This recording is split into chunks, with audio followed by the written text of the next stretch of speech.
Allez, bonjour à toutes et à tous, ravi de vous retrouver. Cette émission sera probablement la plus courte que j'aurais jamais fait de toute l'histoire de Pro Indicators. On va aller directement à l'essentiel. Il ne se passe plus rien nulle part. Rien à parler, rien à dire. Certaines tendances sont en très légère poursuite, d'autres sont complètement arrêtées jusqu'à la fin de l'année. C'est le sentiment clair que j'ai et je pense que ça n'a pas, il n'y a pas de raison de parler dans ce cas-là si on n'a rien à dire. Ce matin, de toute façon, on avait prévu dans les calendriers normalement de faire une émission éducative. Très sincèrement, j'ai pas non plus de choses à vous faire à ce niveau-là pour l'instant, à savoir que ma priorité numéro une est donc d'essayer de me bouger, de refondre complètement l'algorithme de détection des breakouts dans Framework. C'est un boulot titanesque hein, et j'aimerais vraiment le finir avant de prendre quelques vacances et pour ce faire, tout simplement ce matin, je vais m'arrêter là. À savoir, je vais donc pas vous faire de suivi parce que très sincèrement, il se passe que dalle. Je vais vous donner peut-être les niveaux que je vais éventuellement traiter sur le DAX aujourd'hui en alerte.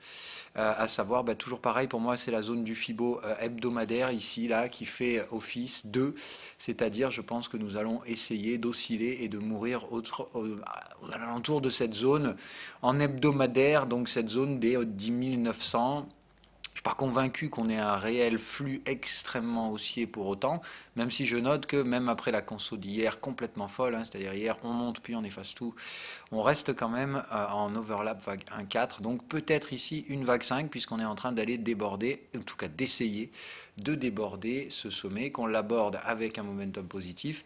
Donc je dirais plutôt que ce matin ça se présente pas trop mal. Maintenant attention, vous savez que la zone européenne il y a quand même des flippettes et que c'est plutôt les Américains qui mènent la danse. Donc j'ai envie de dire pour l'instant vraiment beaucoup de prudence sur ces achats, mais toujours pour ma part un biais légèrement acheteur sur ce marché pour viser des niveaux de retracement. Le prochain ici est à 38,2.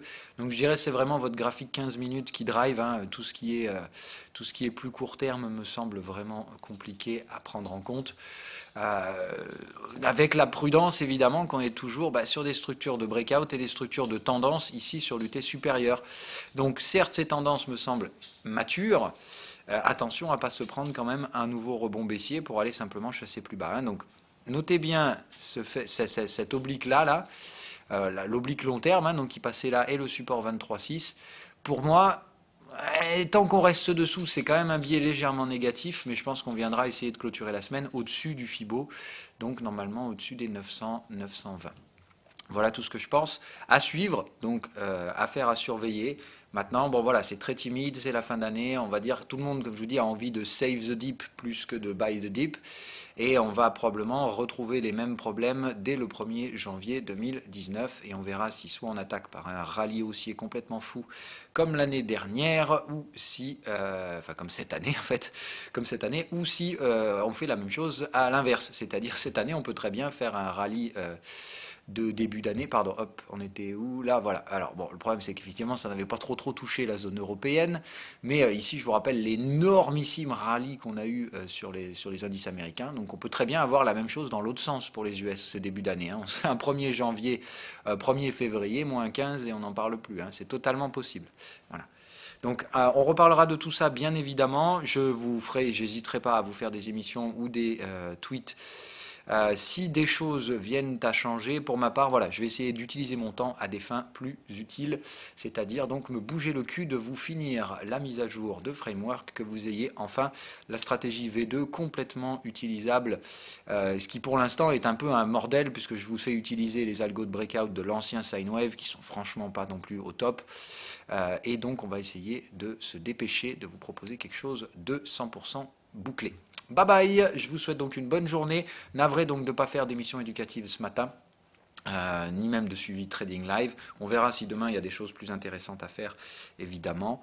Mais sinon, voilà, je préfère me mettre au travail dès le matin au lieu de faire les émissions toute la matinée, répondre aux mails, et puis de seulement l'après-midi pouvoir bosser un peu sur les algos. Voilà, bye bye et bonne journée à tous. Si vous avez évidemment des questions et tout ça, vous n'hésitez pas, hein, vous pouvez envoyer. Mais très sincèrement, les marchés ne bougeant pas beaucoup, je vois pas trop quel... Oh putain, si, il y a eu des NZD, tiens, je l'avais pas vu lui. peut-être que lui qui va m'intéresser. Ah ben voilà, quand même, allez, celui-là il va enfin me faire plaisir un petit peu. Donc on va voir, hein, pour l'instant ça reste très timide, mais effectivement c'est pas mal. Peut-être enfin l'avalement haussier daily de la UDNZD. Waouh, j'ai même envie de dire abracadabra depuis tellement de temps que ça baisse ce truc. Donc on va voir, attention, je vous rappelle qu'on est toujours dans ces canaux baissiers. Donc si ça manque de jus par là, qu'on commence encore à latéraliser pour remettre un coup à la baisse, vous savez ce que je ferai la prochaine fois. Je me ferai la malle. Mais par contre, évidemment, si ici on revient chercher la résistance précédente, c'est-à-dire si là on push jusque là, là ça devient beaucoup plus intéressant. On a cette oblique à retester et je vous dis, si en plus on la reprend à la hausse, là ça deviendra extrêmement intéressant. Voilà. Donc je voudrais des clôtures daily au-dessus de 1,05652.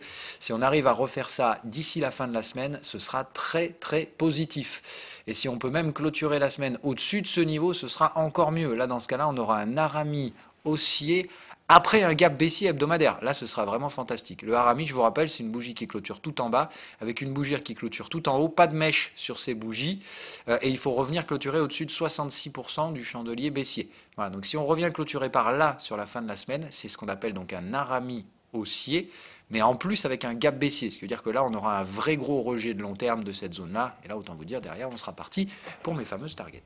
Allez, bye bye.